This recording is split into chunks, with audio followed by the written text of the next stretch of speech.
За асуудал бол маш яригтэй болж байна.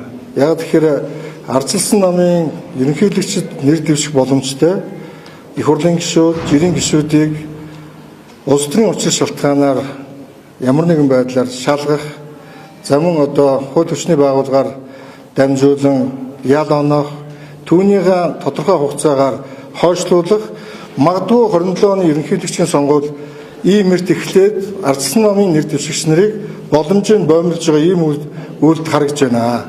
Энийг бол одоо Ганбаатар гишүүний үйлдэл дээр бол маш тодорхой харагдж байна. За Ганбаатар гишүүний хувьд бол гурван асуудал дээр бол маш тодорхой байр суурь илэрхийлсэн.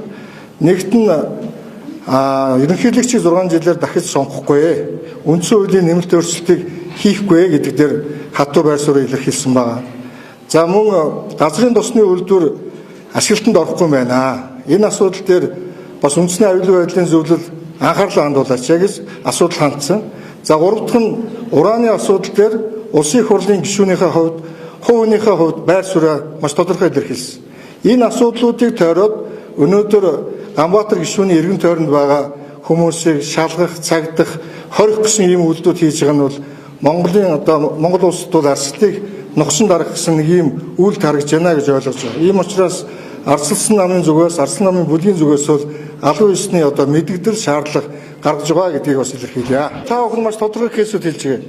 Одоо ардчилсан намын дарга байсан Норвын Алтууийг энэ хүн бас ерөнхийлөгч нэр дэвших тэр байр суурь илэрхийлж байсан. Харамсалтай нь тэр хүний 21 онд Монгол улсын ерөнхийлөгчийн сонгуул нэр дэвшүүлдэггүй та бүхэн бүгдээрээ санаж байгаа тийм үү? Энэ нэг аргаар дахиж яваад байна. Дараагийнх нь манай намд 50-аас дээш насны ерөнхийлөгчийн сонгуул нэр дэвших боломжтой энэ хүмүүстээр үйл ажиллагаа яваад байгаа юм шүү.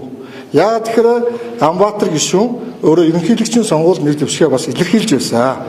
А бидний хувьд намын дүрмээрээ ерөнхийлөгчд нэр дэвшихийг үндэсний бодлогын хороогоор шийдэж их хурлаараа шийднэ. Тэр хүртэл өнөөдөр тийм одоо нэр дэвших тэр кандидатууд дээр үйл ажиллагаа яваад байгаад бид нар хардаж байгаа.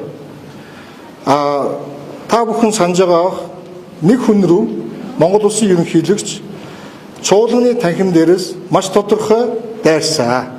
Энэ дайралт өнөөдөр баримтлагаа болоод явж байна гэсэн ийм л хардлагатай байгаамаа.